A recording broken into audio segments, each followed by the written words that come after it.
Hello friends, स्वागत है आप सबका आपके अपने यूट्यूब चैनल हिंदी साहित्य लहर में। फ्रेंड्स, आज हम कुछ प्रश्न हल करेंगे जो यूजीसी नेट में पहले आ चुके हैं। तो चलिए शुरू करते हैं आज का पहला प्रश्न। आज का हमारा पहला प्रश्न है, अभ्रंश शब्द का प्रयोग सर्वप्रथम किसने किया?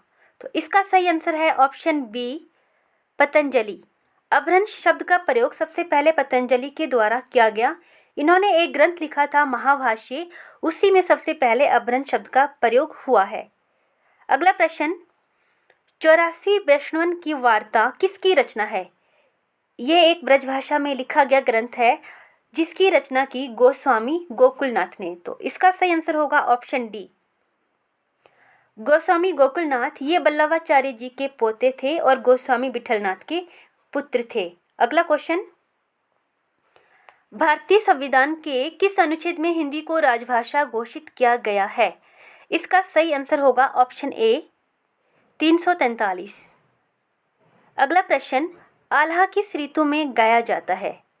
आल्हा किस ऋतु में गाया जाता है? तो पहले ये जान लेते हैं कि आल्हा है क्या। तो कवि जगनिक के द्वारा एक रचना लिखी गई थी परमाल रासो, लेकिन वो हमें मूल रूप से उपलब्ध नहीं है। इसका एक अंश हमारे पास उपलब्ध है जिसका नाम है आल्हा खंड। तो आल्हा एक वीर गीत है जो वर्षा ऋतु में गांव में जा जाकर गाया जाता है। तो इसका सही आंसर होगा, कौन सी ऋतु में गाया जाता है? वर्षा ऋतु में। तो ऑप्शन सी। अगला प्रश्न,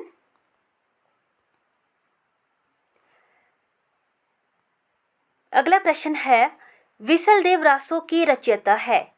विसलदेव रासो एक बिरहा काव्य है जिसकी रचना 1212 ईस्वी में नरपति नाल्हा के द्वारा की गई। तो इसका सही आंसर हो जाएगा ऑप्शन बी, नरपति नाल्हा। अगला प्रश्न, एंदुई ए हिंदुस्तानी की रचना की। एंदुई ए हिंदुस्तानी हिंदी साहित्य इतिहास लेखन का पहला कवि है गारसा तासी। उसके द्वारा ये रचना की गई और इसे पहला ग्रंथ माना जाता है हिंदी साहित्य इतिहास का। तो इसका सही आंसर है ऑप्शन सी और इसकी रचना हुई थी फ्रेंच भाषा में। अगला प्रश्न, मुंडा भाषा परिवार का क्षेत्र कौन सा है? तो इसका सही आंसर है ऑप्शन डी, छोटा नागपुर। अगला प्रश्न,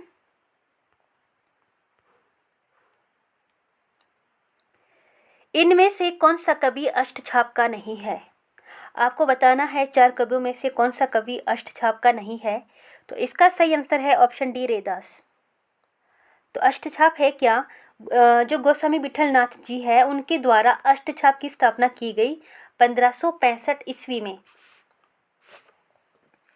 जिसमें 8 कृष्ण भक्त कवि थे, जिनमें 4 बल्लवाचार्य जी के शिष्य थे और 4 गोस्वामी विठलनाथ के शिष्य थे। अगला प्रश्न, अनुराग बांसुरी किसकी रचना है? इसका सही आंसर है ऑप्शन सी, नूर मोहम्मद।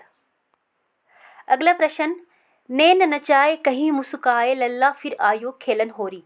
ये काव्य पंक्ति किस कवि की है? इसका सही आंसर है ऑप्शन ए, पद्माकर। अगला प्रश्न, सखी वे मुझसे कहकर जाते किस कवि की काव्य पंक्ति है? यशोधरा से ये काव्य पंक्ति ली गई है। तो इसका सही आंसर है ऑप्शन बी, मैथिली शरण गुप्त। अगला प्रश्न,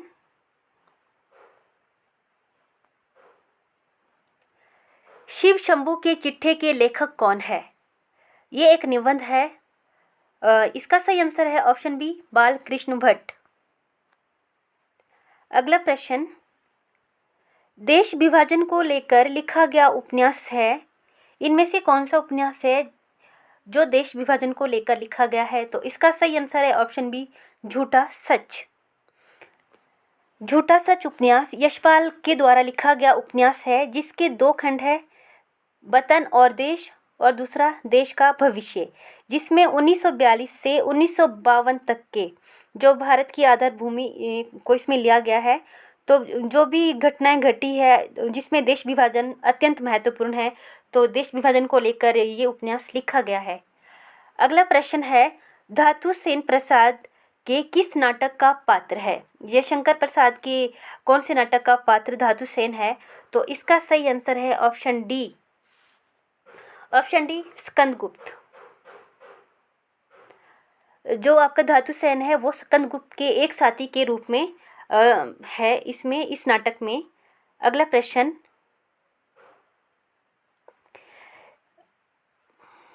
अगला प्रश्न है, निम्नलिखित रचनाओं में से कौन सा यात्रा वृत्त है? तो इसका सही आंसर है ऑप्शन ए, चिड़ों पर चांदनी। ऑप्शन ए, चिड़ों पर चांदनी, ये आप इसमें यात्रा वृत्त है। आज के लिए बस इतना ही। धन्यवाद।